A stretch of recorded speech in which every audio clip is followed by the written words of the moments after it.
Good morning, everyone, and welcome to our Coffee for Thoughts. I'm really delighted to see you all, and I have my coffee at hand, my second one of the day.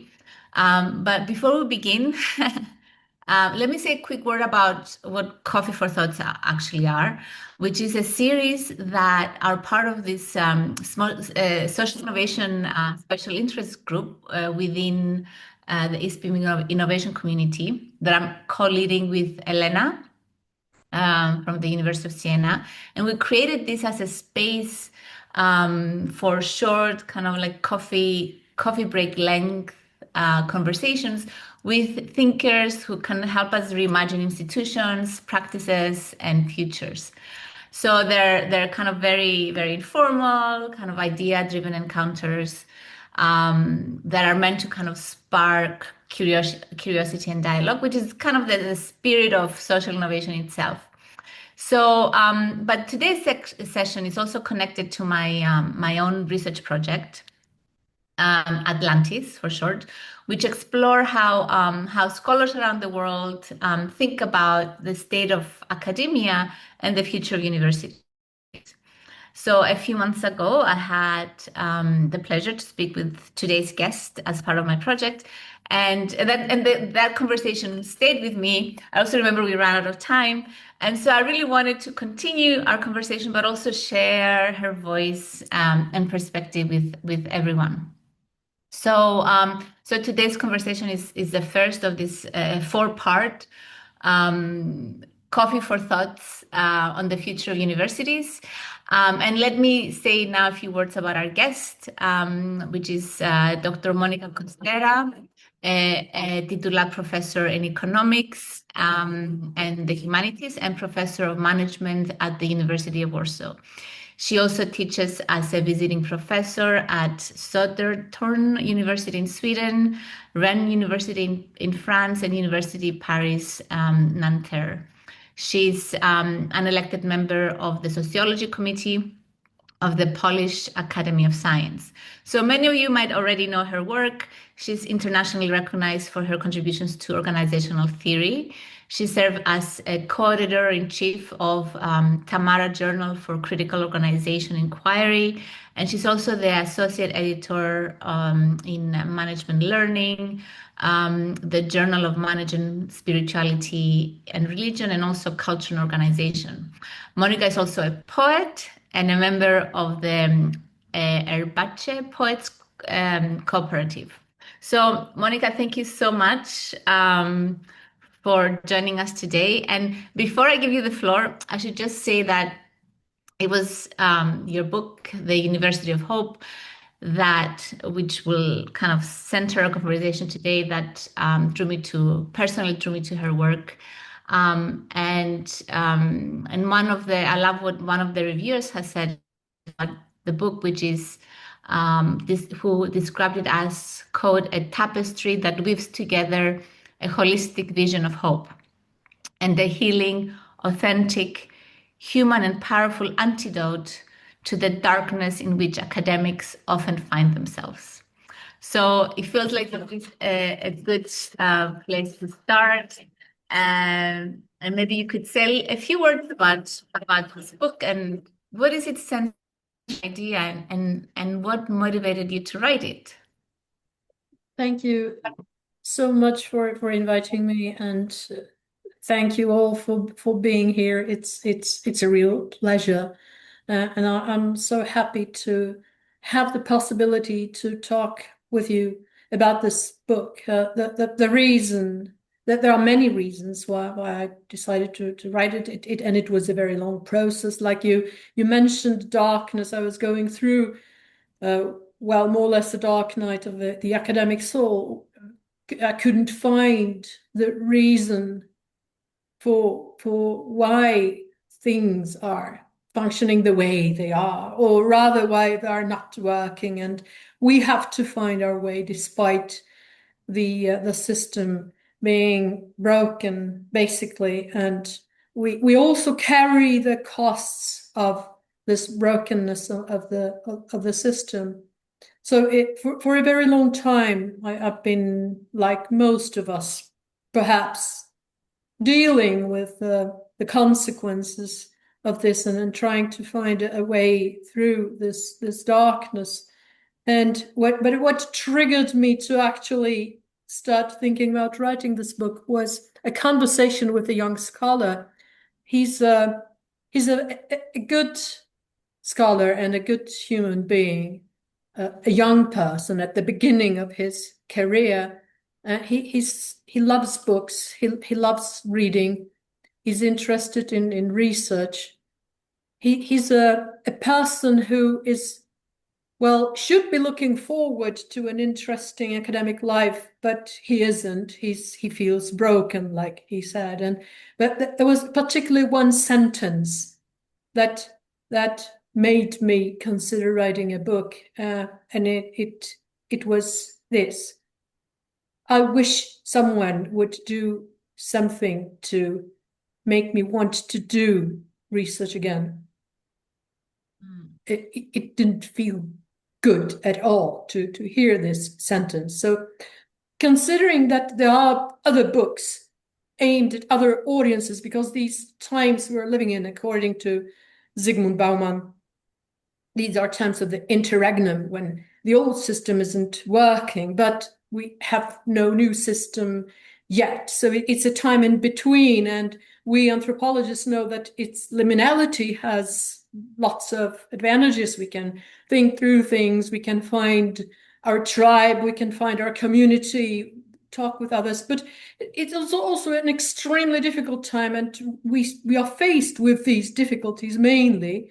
And whereas the other communities with problems seem to have found a way of, well, of not maybe dealing with it, but talking about their situation. There are authors who write for feminists, for Catholics, for other people who have these, who are in this, find themselves in this situation. But we academics, we tend to be alone and lost. Basically, we don't know how to navigate, and it is really necessary to navigate. So I started to talk with different people from academia, both experienced academics and young people, who've left academia and so on. And and um, and so I wrote this book, the University of Hope, which has been published 2024 in hardback for the moment, but hopefully if the libraries buy it, there will be a paperback edition as well, because it's hardbacks are lovely, aren't they? They are great, but they are pretty expensive. It's the cost is currently, I think, 30 something pounds, which is not a small cost for many academics. So hopefully there will be a paperback as well. Yeah, I really hope so. Um, and tell me what how because you could have put different words as the center of your book, but hope is what it's on your title, and it's a primary lens for you for imagining the university. So, what made you choose hope in your title and as the center and not something else, or did you have other words to that you were thinking of, or you wanted to make it it was very clear for you that hope was what you wanted to focus on? I knew directly it would be hope. Uh, and I knew right away that it would be part of the title, because it's central for me. Hope is revolutionary. The book is about hope without optimism. Mm. It's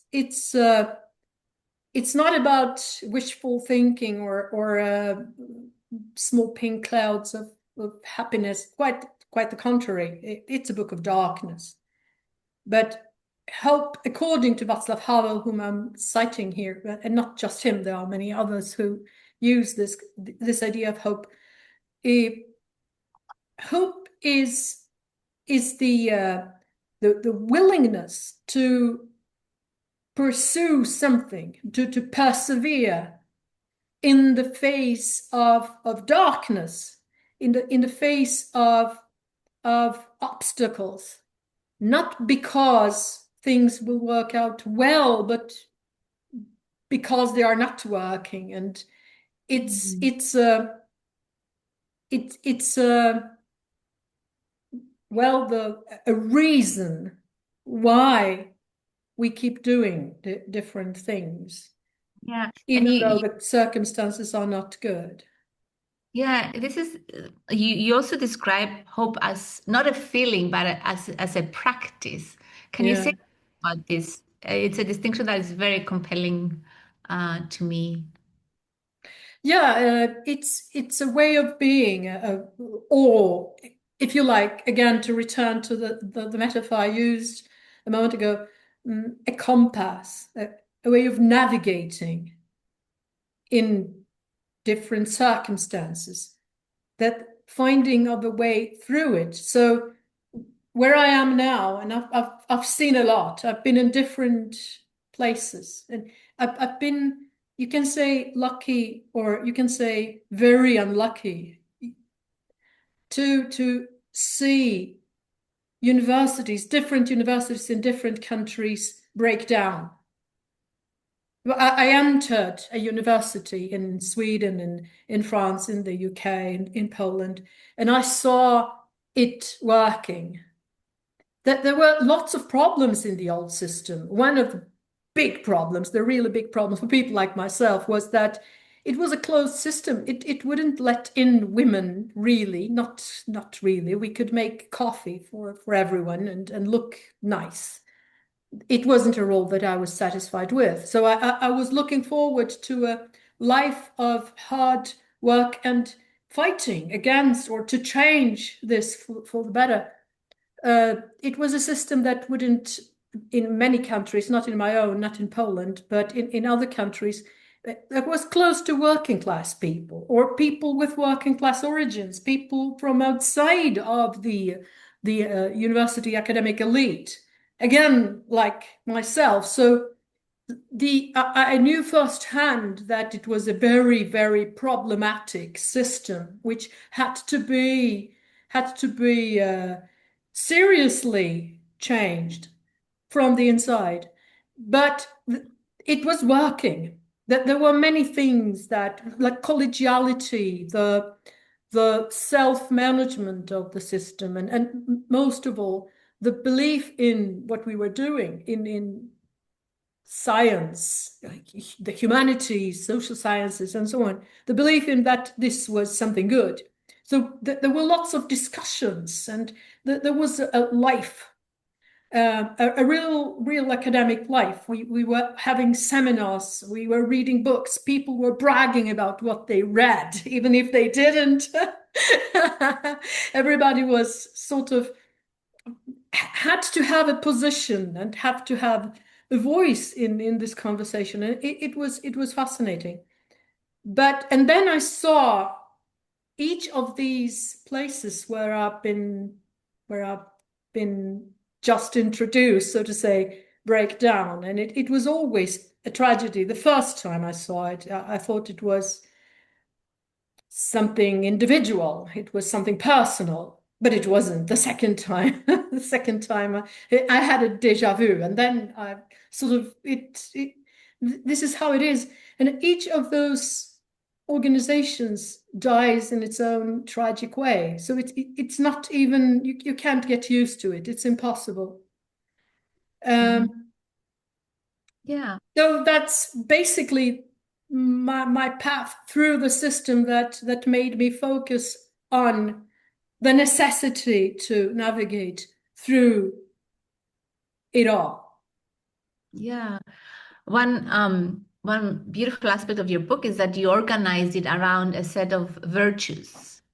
Yeah. Um, yeah, could you tell us why you chose virtues as this structuring principle? How did they emerge, and why do they matter for university institutional life? Well, the the idea came to me during conversations with Swedish colleagues who were using the word actually, academic virtues, like something taken for granted that they exist, these academic virtues. So that was my starting point. But when I then looked at the idea of virtues in philosophy and in theology, I realized that there is really something to it, because in these texts, in these old texts, and especially in the writings of mystics, in the old mystics, sin is something like a wall, a solid wall between the human being and, well, in the case of spiritual mystics, and the divine reality. But in the case of academics, it can be the wall between the academic, the scholar, and the reason to do research. Like the young scholar that I cited said, the power, the energy, the sort of the love for science, for the humanities and research. So if the sin is conceived as that and not a moral quality, I'm good or bad, that doesn't interest me at all. No, I'm not interested in morality, and especially not in moralizing. So the book is not about it at all. Who's good, who's bad, it's irrelevant. I'm focusing on how to drill holes in that wall. And again, the old mystics, they speak about virtues as ways of conquering the obstacles, or in my metaphorical terms, of drilling holes in that solid wall. So each of these virtues, every single idea I try to communicate in that book, which is based on my own painful experience, very, very painful, with many unpleasant circumstances. I have really seen a lot, and I've been through a lot. But these are ways of drilling holes in that wall, which worked for me. That's why I want to share them. And on the other side of the wall, there is something that comes in. It comes through, and it helps to start, well, working academically and to do research, to feel that this is actually meaningful. I don't need all these things. I don't need all these grants, all these titles, all these doctorates honoris causa. I don't need all that, because I can actually look at what I'm doing, and it's good. I don't mean I'm writing wonderful things, because that I don't know, but I'm engaged with something that is good. I'm in a relationship with something which I believe in. Yeah. No, that's beautiful. Is there like one virtue that feels especially central at you at this moment? And would you be willing to say more about it? I think there's seven virtues. Is it seven? Yeah. Well, they're all important because they're more or less effective ways of well, breaking through those walls and limitations. But perhaps at this moment in time, I would choose kindness, which helps to reconnect with the foundation, the reason why. Why am I doing this? What for? Because I believe, like many of my teachers did, and also this is to be found in many texts, that science, and again, I'm using the word science in the general sense, it contains what is now known as STEM, but also the humanities, social sciences, all of that. So the knowledge, if you like, the body of knowledge, of academic knowledge, it's a conversation that has been going on at least since antiquity. It's a great conversation, and we can take part in it using the language of epistemology, and we can bring in something to say because we've done research, we've been in the field, we have ideas we carry from our field, and so on. So it's not me, not at all. It has nothing to do with my ego. My ego is nothing compared with it. It's huge. It's gigantic. And I can take part in it. There is a room for what I want to say, but there's also room for what I need to hear. And in order to be there, well, I need to have others to talk with. So this is perhaps the beginning, kindness, because it helps to break through the isolation, the loneliness, and be able to share with others who can be, hopefully, because it's very important, it's really crucial.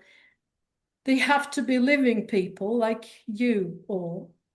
They have to be there in embodied presence, but they're also authors, old authors. I can well engage in a conversation with Aristotle, which is nice. He speaks back because he's written things, can read them.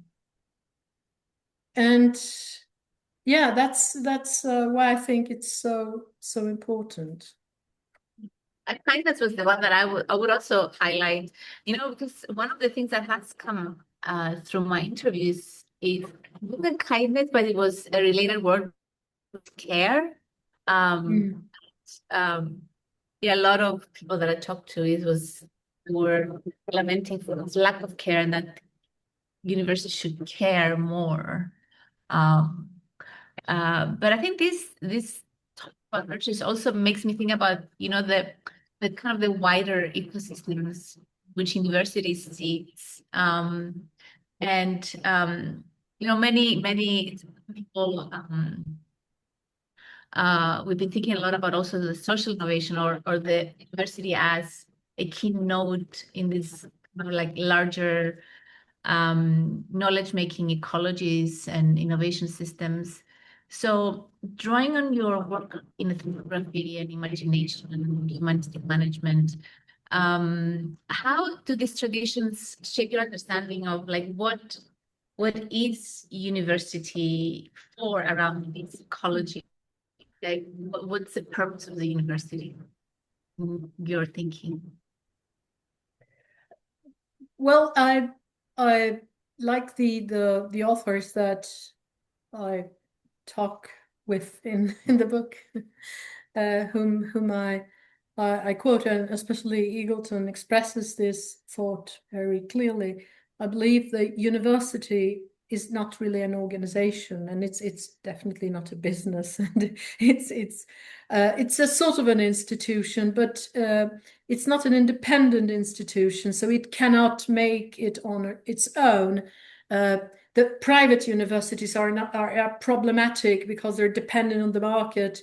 The public universities these days are not really public because they're dependent on politics, and politicians, and their petty ideas really of what the world should be like. Um, the university is a sort of how do you say,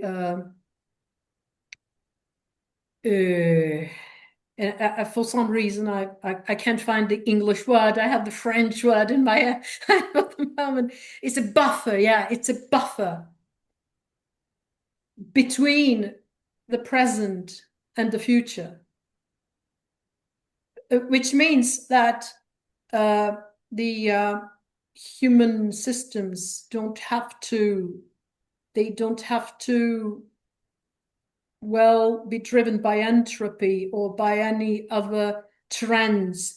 There is nothing at all that rules that there's no alternative or that this is the only path we have to follow. We don't have to follow any path that leads towards extinction because we have this buffer between the present and the future. And in the buffer offered by the university, we have a space for thinking about possible futures, but about policies, about ideas, about things that can change the track we're on.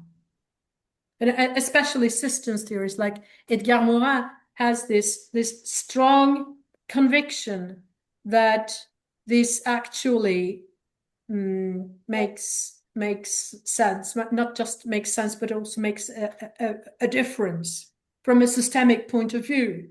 That thanks to these autonomous subsystems, humanity at different points in time in our history, humanity has had a possibility to choose track, to change track. So that's why it's so important, but it's also very, very difficult to explain to policymakers that we really have to be there. Yeah, absolutely.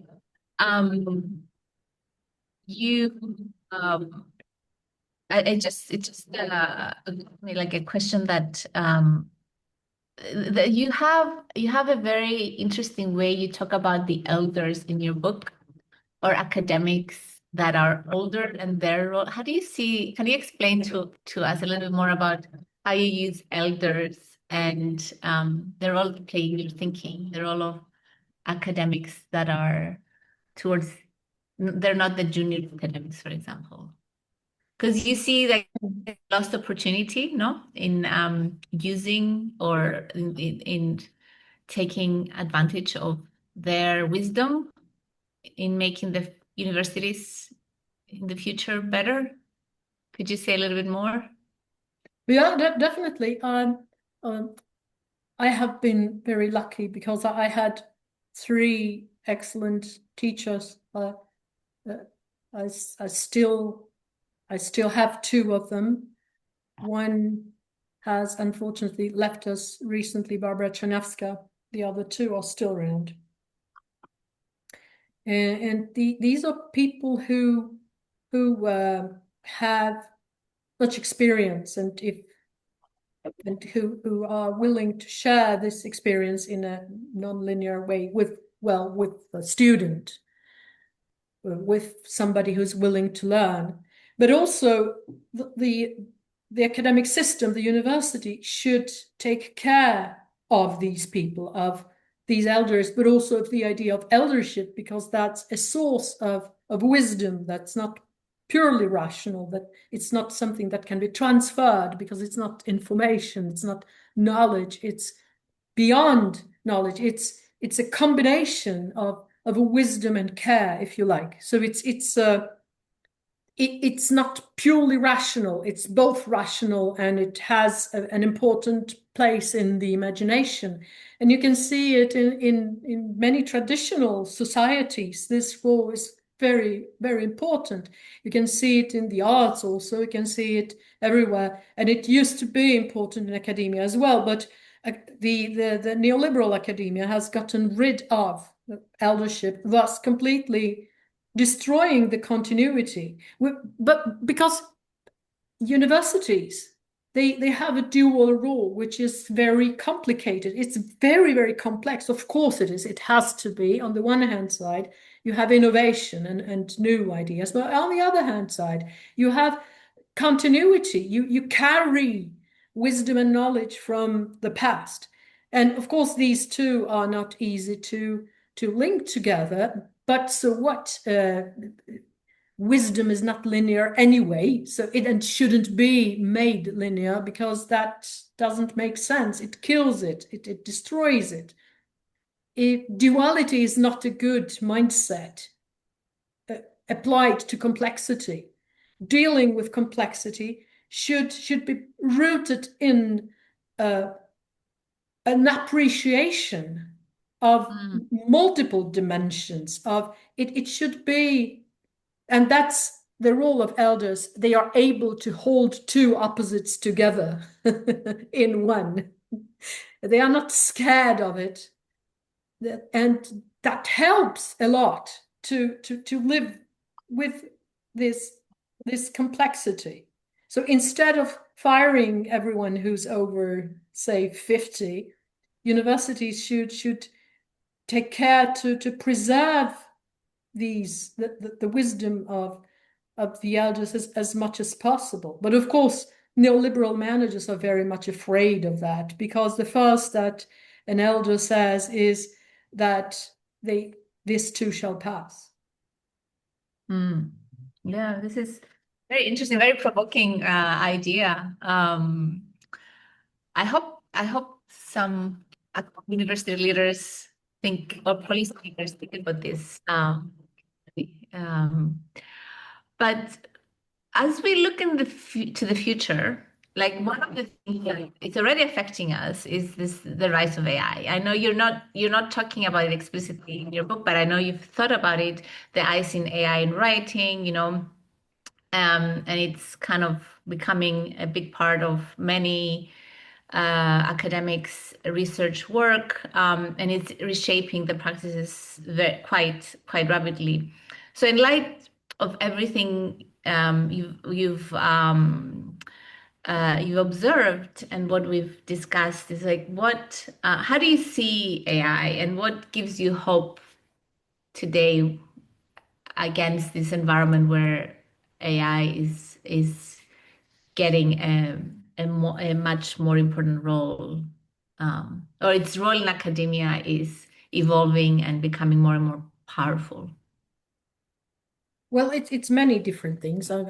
As a management scholar, I see AI as a hype and a bubble, an investment bubble, an enormous investment bubble, like the private space program recently, more or less, but even more so to say. So it will burst at some point, in one way or another, and then we will see what comes out of it. It's also a tool which can be very important. For example, I think from my IT competent colleagues, I believe it can be extremely helpful in administrative tasks.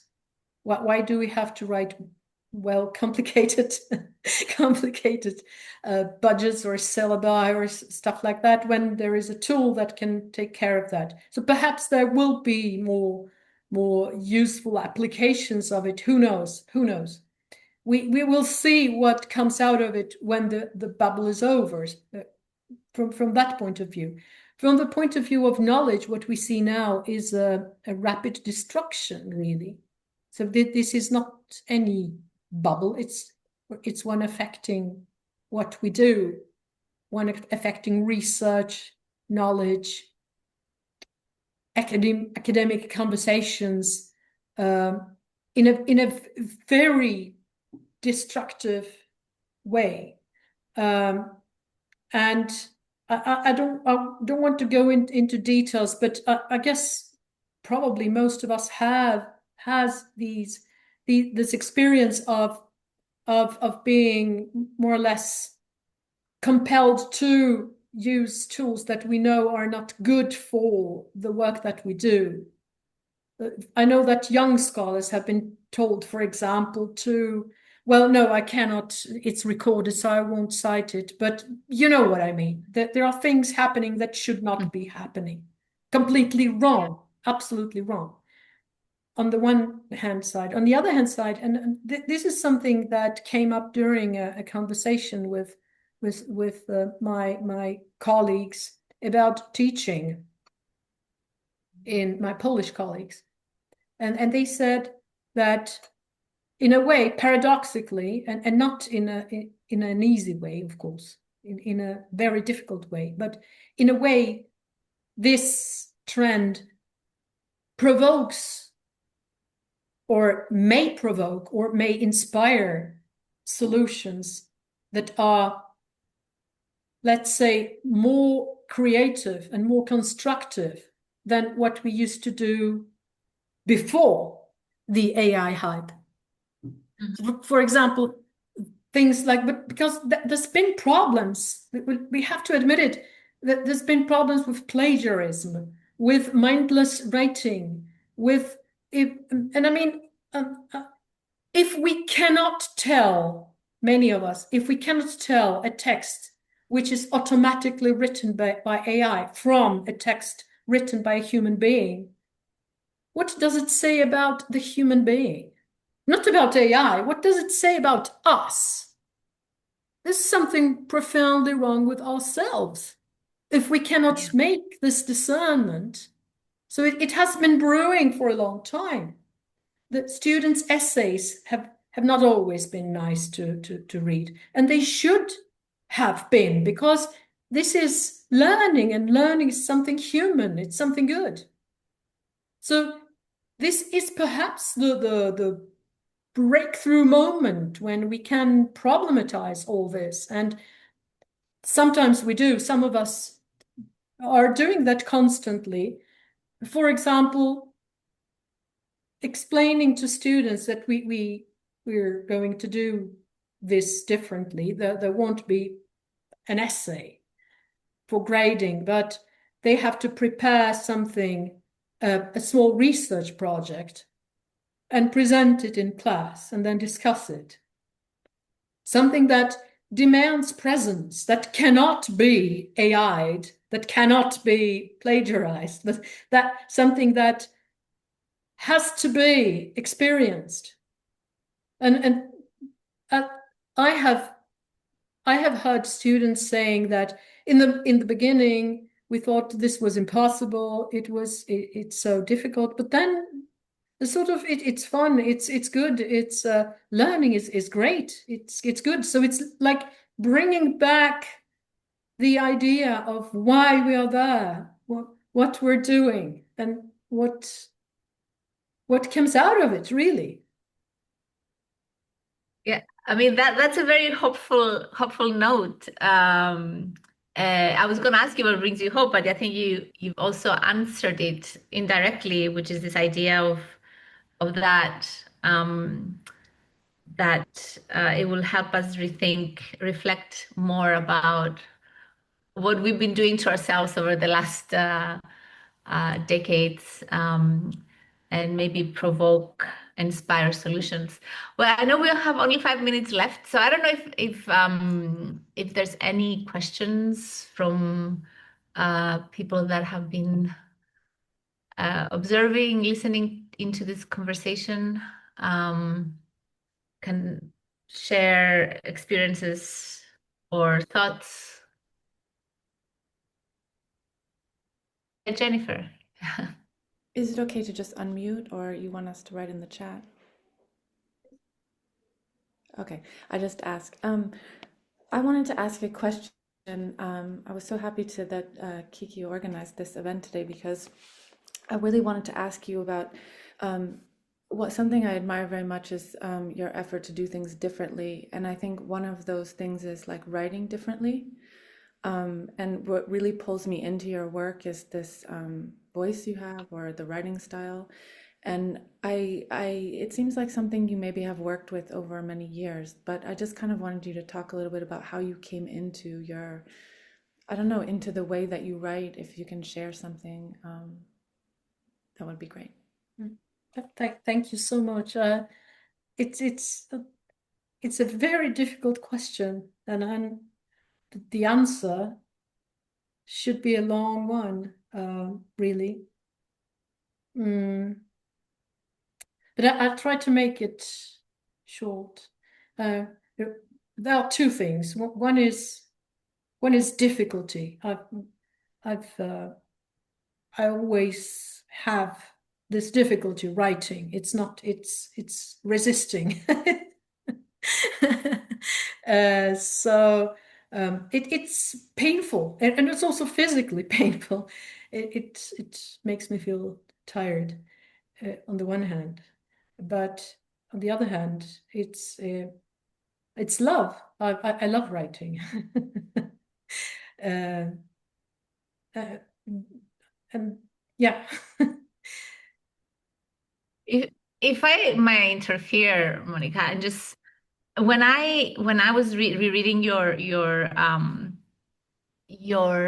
CV, and then it says that you're a poet, and I was like, this makes sense that you're also a poet, because that explains that kind of like different in kind of writing maybe comes from that part of you, whereas academics were not trained to, like there's a certain templates and way of writing that academics are taught, no? And then maybe it's your part of being a poet that helps you escape that. I don't know. What do you think? I- Yeah, it's a sort of a compulsion, and it's also a very fortunate one because um, when when when you write poetry, you are so very much aware of that it's not you doing the writing. It's poems happening to you, and they can be good or bad, but they happen. Like Heather Huppel, one of my very wise colleagues used to say, writing happens, and it really happened to her. I admired her style of writing. I love everything she's written, and that's maybe another way of answering your question. I was fortunate to have those people around me and to be able to read the text. It's extremely inspiring. yeah, I mean, I resonate with you about the that writing can be physically painful, and it's like fight with writing. Coffee helps. Um, well, any other thoughts? Well, I do think that, I mean, before we started the conversation, I mean, there's an edited book that Monica has written about writing differently. So I think it could be nice to maybe continue a conversation and think, or have a workshop of sorts on writing, and thinking about also the effects of AI in writing. I think that would be interesting. We're last minute. I don't know if anyone has any other questions. But if not, Monica, any final thoughts about universities? What brings you hope? Um, that I mean, since we talk, actually, the kind of geopolitical landscape of universities has changed now. Nature has come out with a recent report saying, they're caught in the eye of the storm, which I really like. So, um, especially in the US, let's close on another hopeful note with your final remarks. Well, let me cite one of my interviewees, a very experienced, high-level academic, quite a well-known person, and this will be very pessimistic. He said, "Well, the academic institution is dead. It doesn't work, and it won't work. It's all over. Hmm. So academia is leaving the dead shell, out in the street. Or like us here. Here we are, aren't we?" That's a good way of leaving us with lots of food for thought, coffee for thought. Thank you so much, Monica.